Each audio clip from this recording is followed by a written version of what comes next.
I stumbled across a feeding ground in the forest. By Murkfellow. I grew up in a small town outside Alberta, Canada. It was a quiet place for so many months of the year. There wasn't a whole lot of people living there, but the amount of tourists that would come by to see the mountain ranges, it felt like a metropolis.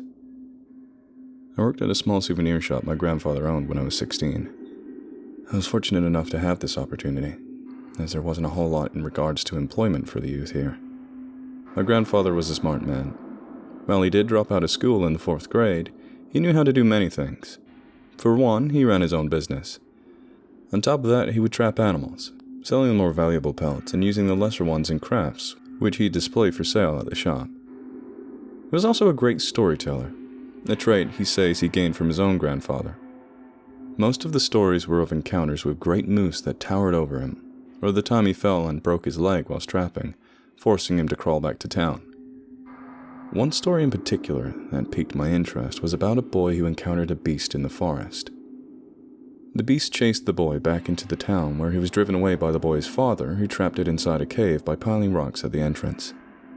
The idea of a beast lurking in the forest frightened me, but also fascinated me. I would share this story with the other youths that would stop by the shop, although none never shared quite the same reaction I would every time I heard the tale. It was late February when the shop really picked up in its volume of customers. The weather wasn't the worst, and the mountains still had a fair amount of snow blanketed them. My grandfather was extremely busy, and he had me on for more hours than usual during this time. Every day after he closed around 5, we'd go to his place where my grandmother would have our dinner on the table and hurry to eat it before we'd set out to check a few of his traps. Although it was a means of making money, my grandfather found solace in trapping, especially after repeating hectic work days. He enjoyed having me along as well, calling me his prodigy from time to time. The path we'd take was rather short and looped around the forest behind his house. With it being so dark, he would have preferred to not take me deeper into the trees. Usually we'd end up with anywhere between 9 to 10 rabbits, which he tied together by the back paws and throw over his shoulder. One day in particular went by slower than any of the others. We'd only had a handful of patrons by the early afternoon, which was unusual. My grandfather decided to call it a day and close out the shop. As he locked up, he asked if I wanted to go deeper into the woods and check some of his bigger traps. Ecstatic, I agreed and rushed to bundle up all my snow gear. We walked up the usual path first, finding some rabbits before heading further in. The trail that we walked was narrow. Towering pine trees and the occasional birch let in only a slither of sunlight as the branches grew across the path, in our way and above us. My grandfather was busy cracking branches to make it easier for me to follow behind, a gesture I'd come to appreciate later on. Soon we came across the first in a dozen traps. In the trap was a red fox. My grandfather pulled the device open and slugged the carcass over his shoulder, as he'd done with the rabbits. "I figure I can carry one more and then I'll have you grab a few. I didn't think it'd be this bountiful. You may even return home with a snowmobile," said my grandfather, walking along slowly. We continued on for some time, finding some empty traps and others bearing an animal. By the time we were halfway done, I had 2 foxes over my shoulder, and an imitation of my grandfather. Shortly afterwards, we arrived to the last set of traps.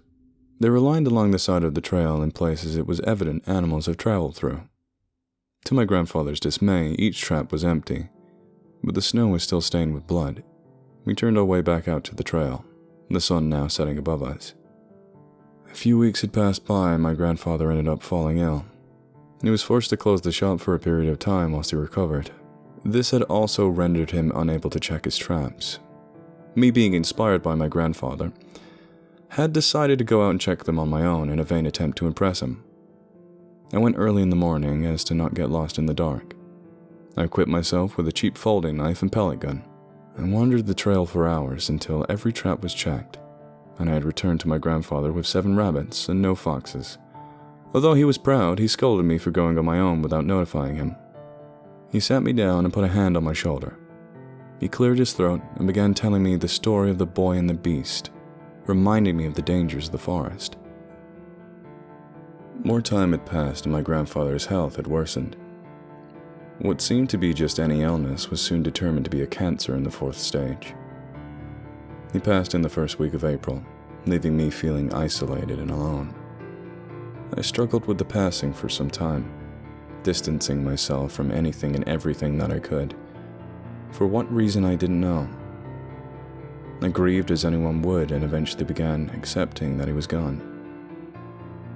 It was here that I had an idea to take over his traps and sell the furs for myself. A young and foolish me went into the forest with my usual equipment, though this time I dragged a small sleigh behind me. I spent nearly all day searching for traps, opening them, removing the carcass, and securing the top of the sleigh. This cycle continued on late into the day. Soon enough, gone were the rays of sunshine that broke through the trees. Instead, they were replaced with an ineffectual moonlight. I continued on, however, trying my best to ignore the darkness. I was determined to succeed in the memory of my grandfather, but the darkness triggered thoughts of the beast which chased the boy in the story that I loved. I felt an unease over me as I found the last remaining traps. All were full except for one. I inspected the area around it and noticed paw prints going deeper into the trees. In a regretful and idiotic decision, I picked up the trap and crawled on my stomach under the low-hanging branches, tailing the animal that passed through. I entered into a clearing. There were no trees, and the snow was illuminated better than back on the path. It was here I discovered numerous piles of small bones and pools of blood intertwined with the snow. I felt a vigorous wave of unrest come over me. Was this the feeding ground for a wolf? I knew that there were wolves in the area. Or was it a bear? I hoped that it was neither, and turned to head back down the trail before I was interrupted by the snapping of twigs and crunching of snow. My unrest was now full-blown anxiety as I ran to the fox's path. I was stopped instantaneously as the maimed carcass of a fox landed in front of me. I felt nothing now but pure terror as I leaped over the carcass to flee to safety. I pushed my body through the small trail to get back to the path, exhausting myself with vigorous strides. As I emerged through the thicket of trees, the heavy breaths of some animal grew louder and louder, coinciding with the thunderous crunching and cracking of branches behind me. I sprinted through the path, a task which would have been impossible if it were not for my grandfather clearing it of sticks. I continued down the snowy passage, gasping for air as I did so. I dared not to look behind me, for I feared the terror that haunted me. I kept my head straight and just kept running. I could feel a sharp sensation in my chest. I needed to catch my breath, but I also needed to leave the forest. I closed my eyes and attempted to muster any strength I could have left, but I fell, at the edge of the trees. I peered behind me to see a sight which would go on to haunt my dreams. Bolting towards me was a horrid beast. It ran on all fours, strikingly similar to a wolf or coyote, but it was much larger, around the size of a grizzly bear, but leaner. It had an elongated snout which bared sharp teeth that were arranged in neat rows. Its yellow eyes glared as it stared into mine. The fur covering its body was long, fabricating a shaggy appearance as the moonlight reflected off its deep blackness. It continued making its way over to me, determined to kill. I removed the small pellet gun from my jacket and pulled the trigger. With enough luck, the pellet pierced the thing's eyes, sending it into a rage. It howled loud in pain, similar to how an owl would screech. While it flailed wildly and hit the snowy ground with its two heavy fists, it turned and retreated back into the abyss that was the forest. Many years have passed since that encounter in the forest, and I'm finding myself dwelling on it quite a bit. It comes back in my dreams. The vivid image of that thing on the path in the forest where I'd been with my grandfather.